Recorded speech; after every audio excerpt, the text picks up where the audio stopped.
Musa had always been known as the quiet, steadfast young man everyone in his small community admired. He was diligent, honest, and unfailingly kind, with a heart that could hold the world. His wife, Sade, was a striking beauty, blessed with a face that turned heads and a smile that could disarm anyone. Anyone, that is, except her husband. Behind closed doors, that sweet smile turned bitter, and her tenderness transformed into a cruelty that only Musa could see. Their marriage was a barren one. No children had come to grace their home. As months turned to years, Sade grew cold, then harsh. She was convinced it was Musa's fault that they couldn't have children and made no effort to hide her disdain. "Of all the men I could have married," she would snap, "I chose the one who can't even give me a child. What use is a husband who can't give his wife a family?" Musa suffered these words in silence. His heart, heavy with shame and sorrow, endured the wounds she inflicted. He tried to prove his love, tried to make her happy in every way he knew, but Said's resentment only grew, and her affection for him dwindled into a void. Things turned from bad to worse when his small business folded. The world he had built through sweat and dedication crumbled, leaving him with nothing but debts and sleepless nights. With no other option, he took up work as a gateman at a modest eatery in town.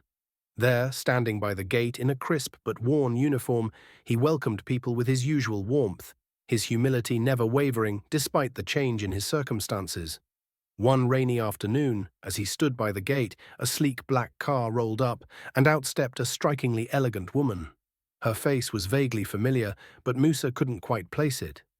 She walked towards him with the assuredness of someone accustomed to being respected, and when she saw him, her eyes widened with a mix of surprise and recognition. "Musa, is that you?" she asked, almost breathless. He searched her face, and the years fell away. This was his late mother's dearest friend, Auntie Evelyn, now a government minister. He hadn't seen her in decades. She rushed to embrace him, her warmth a balm on his wounded soul. It wasn't long before she introduced him to her daughter, Adana, a soft-spoken beauty with a sadness that mirrored his own. During that brief encounter, Evelyn couldn't hide her concern when Musa told her of his misfortunes, his lost business, and his job as a gateman. She insisted he stay in touch and handed him her card, her grip lingering on his hand with an unexpected intensity. As the weeks passed, Musa and Evelyn reconnected. She began visiting him regularly, bringing him meals and spending long hours talking with him about his late mother, their childhoods, and everything in between. Evelyn's visits brought a flicker of hope to his bleak life, and Musa started noticing the way her hand lingered on his arm, how her voice softened around him, the way her eyes watched him with something he hadn't felt in a long time. It was startling and confusing, but he found himself savoring her company in ways he could hardly understand. At the same time, Adana, Evelyn's daughter, grew close to Musa too. She was trapped in a loveless marriage, bound to a wealthy but cold husband who treated her with indifference. When she confided her struggles to Musa, he listened with a patience and understanding that she hadn't felt in years. Before long, Adana found herself wanting more than his comforting words. She longed for his steady presence, his quiet strength. She hinted at leaving her husband, at wanting a life where she felt cherished, and Musa couldn't help but feel torn. All the while, Said noticed a change in Musa.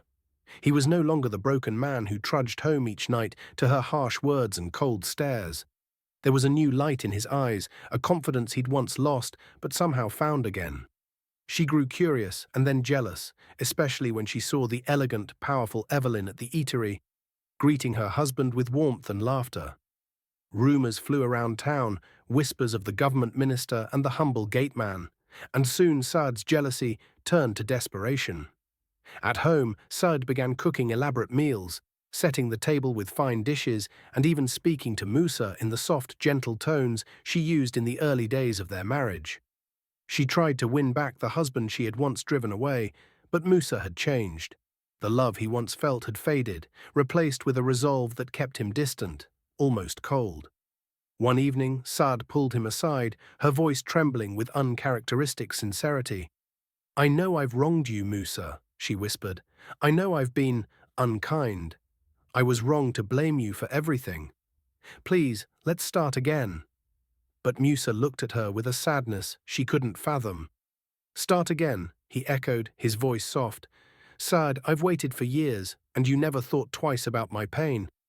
Now that you see others who value me, suddenly I'm worth something to you?" The words stung, and Saad was left speechless.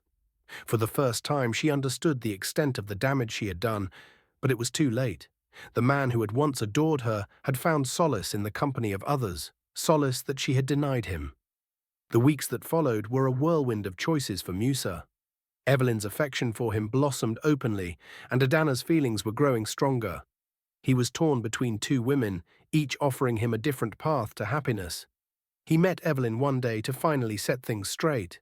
Her voice faltered when he told her, gently, that he could not accept her love. He saw her as family, a link to his past, and nothing more. Evelyn accepted his decision with grace, her heart heavy, but her dignity intact. But with Adana, it was different. She understood his suffering, his heartache, and his resilience. They shared a bond of broken hearts, a silent understanding that needed no words. Slowly, cautiously, he allowed himself to imagine a life with Hera. Life where he was cherished, valued, and loved, without conditions. And so, with a newfound strength, Musa left the shadows of his past behind.